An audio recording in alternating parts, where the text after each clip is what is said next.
I'm Chris Albanese, and I hold the Pam and Jack Burks Professorship as Associate Professor of Choral Conducting at the Jacobs School of Music. The Singing Hoosiers were formed way back in 1948 under the direction of Dr. George Krieger. At the time, Dr. Krieger conducted what was known as the Men's Concert Choir. We have a song dedicated to us and written by Hal Ross, who was a member of this choir, and called The Singing Hoosiers. In 1950, they took on the new moniker of the Singing Hoosiers. The group performed the national anthem for a basketball game, an IU men's game. And the story is that after they performed, one of the announcers made a comment like, with a basketball team that we call the Hurrying Hoosiers and a football team that we call the Fighting Hoosiers, we could call these guys the Singing Hoosiers. And so the lore of sorts is that that's where the name was born.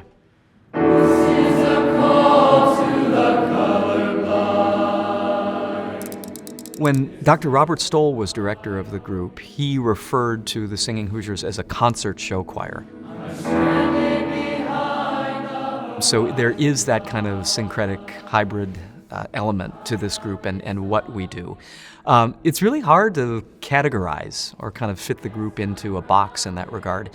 When I started my tenure here as director, I shied away more from the show choir title. And I've grown to embrace it more because I think what we do is performative and really is show in a lot of different ways, both visually, aesthetically, and with regard to the sound and the repertoire and, of course, the choreography, too. I would say that part of what makes the Singing Hoosiers different from other Jacobs choral ensembles is that we are composed 2/3 to 3/4 of the group of non-music majors. So a lot of these are students who are coming from majors ancillary to, arts-related majors or kind of music-adjacent majors, theater, musical theater, arts administration, things like that. All of our students, I'd say almost all, come in with a very strong choral background from their high school programs. But part of what sets us aside, of course, is that we have students coming from all across campus that represent this group.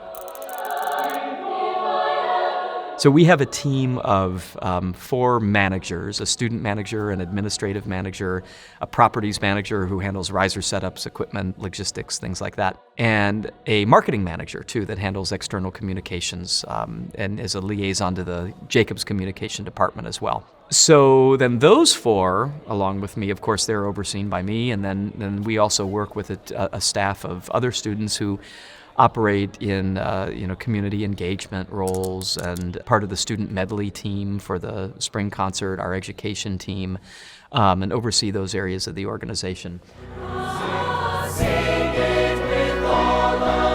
The choreography is also generated and taught by students. So this semester we have 2 varsity choreographers who work with the advanced dancers who move downstage, and then 3 ensemble choreographers who work up on the risers. So usually what happens is I have a vision for a program.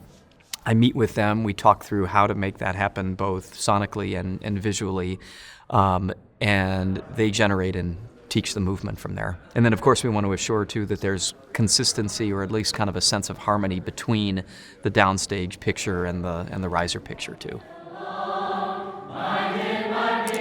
It's really impossible to talk about the Singing Hoosiers without talking about Dr. Robert Stoll and Dr. Michael Schwarzkopf.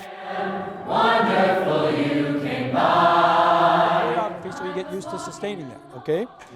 The gods awake. 1 and 2 and the gods awake. Dr. Schwarzkopf was an assistant to Dr. Stoll for a number of years before eventually beginning his tenure as director of the group in 1995. And Dr. Stoll served as director of the Singing Hoosiers from 1963 through 1995.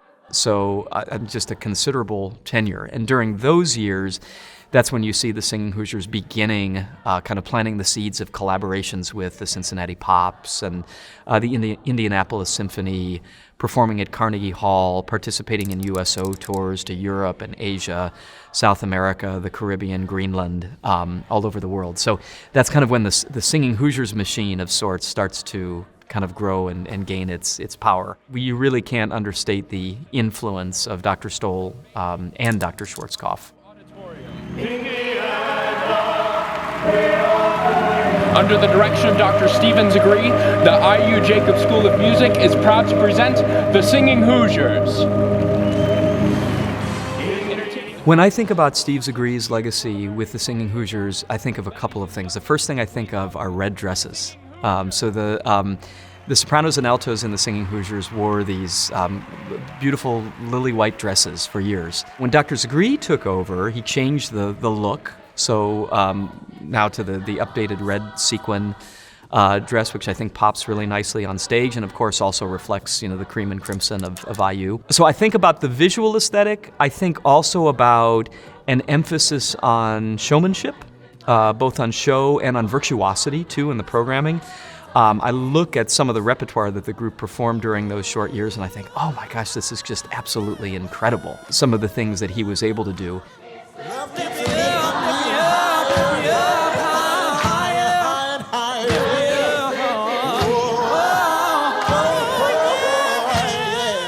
Steve Zagri can also be credited with really elevating the role of the students within both the operational aspect of the group and also contributing more to the artistic life of the ensemble as well.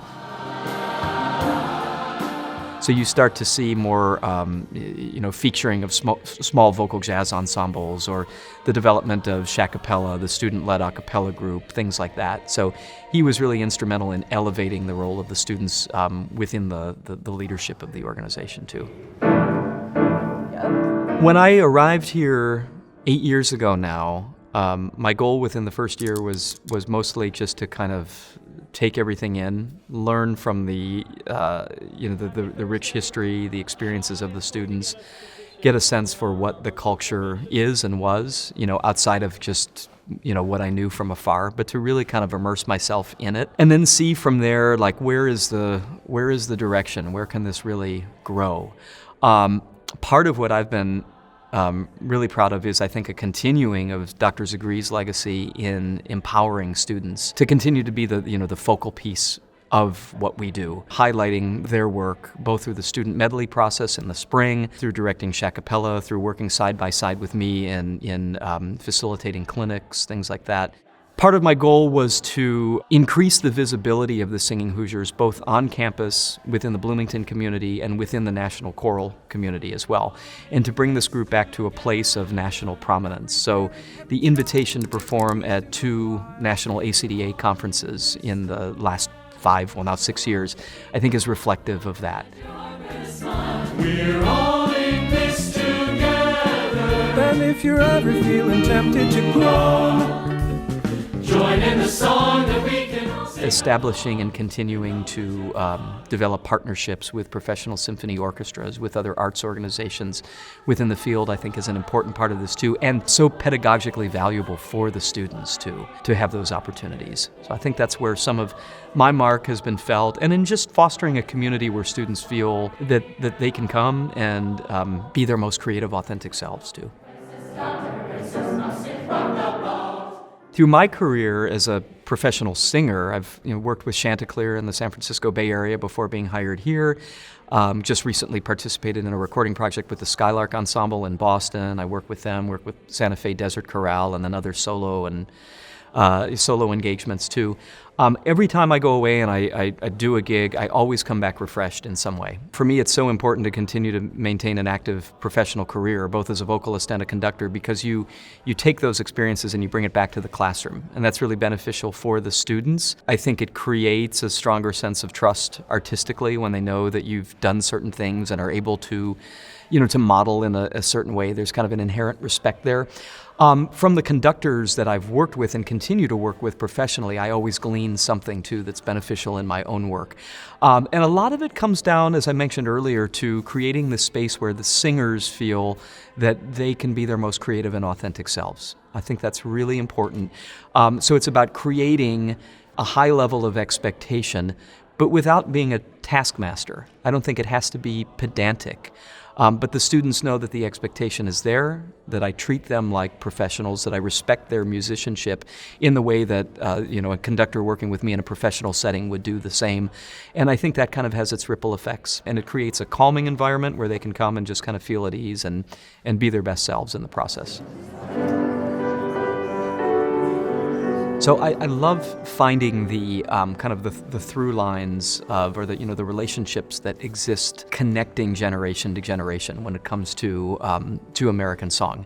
And of course, when we talk about the Great American Songbook, we can't do so without also talking about the Black popular music tradition in this country as well. So it's about discovering the roots and then discovering artists, I think, in the contemporary sphere who are doing kind of interesting things within that, whether that's, syncretic, kind of, the blending or fusion of different styles, or just adding their own piece of the American story to the existing tradition. So if you come to a Singing Hoosiers performance, you're going to hear music of Hoagy Carmichael and Cole Porter and Henry Mancini and George Gershwin, but you're going to also hear music of Wolfpack and music of Sabrina Carpenter, or music of in this case Chappell Roan on the spring concert, and those connections exist, and I think sometimes we don't realize that they're there until we hear them programmed on the same concert, but done so in a way that, where there's a narrative arc that makes sense. Well, the significance for us of being invited to perform at an ACDA conference, especially a national conference, is that this is kind of choral music's Super Bowl in a way. It's our biggest stage where everyone in the field is present. And so for our students, in addition to having the opportunity to perform at a beautiful venue at the Winspear Opera House in Dallas, they will also have an opportunity to connect with arrangers, composers, others in the field, whose music they are performing. Folks like Vince Peterson and Katerina Gamon and people like that who are writing the music that they're performing. I think that's just a super cool experience for them, and it's great visibility for the Jacobs School, for the Singing Hoosiers, in establishing and reflecting the wonderful work that we do and saying, hey, this is worthy of being identified as excellent on the national level.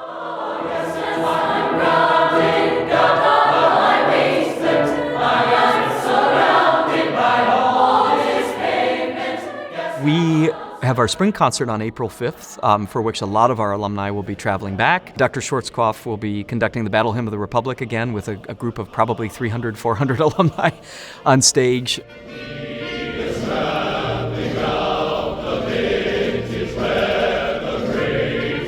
The theme that I've developed is titled Within the Stardust of a Song, which comes from the Mitchell Parish lyric from Hoagy Carmichael's Stardust. Melodic motives from Stardust will be interwoven throughout the program, accompanying some of the transitional skit material. Alex Burko, a recent alum of our program who's done a lot of great work as a composer, is re-orchestrating Stardust for our orchestra and chorus, working from the Al Cobain arrangement. The program will follow 4 different eras of the Singing Hoosiers, beginning in the classic era, looking at the work of Hoagy Carmichael, and then we'll move to the 60s, 70s era, and then into the Walt Disney era, kind of Cincinnati Pops repertoire, and then ending with the Steve Zagri, Lee Wilder, Chris Albanese era too.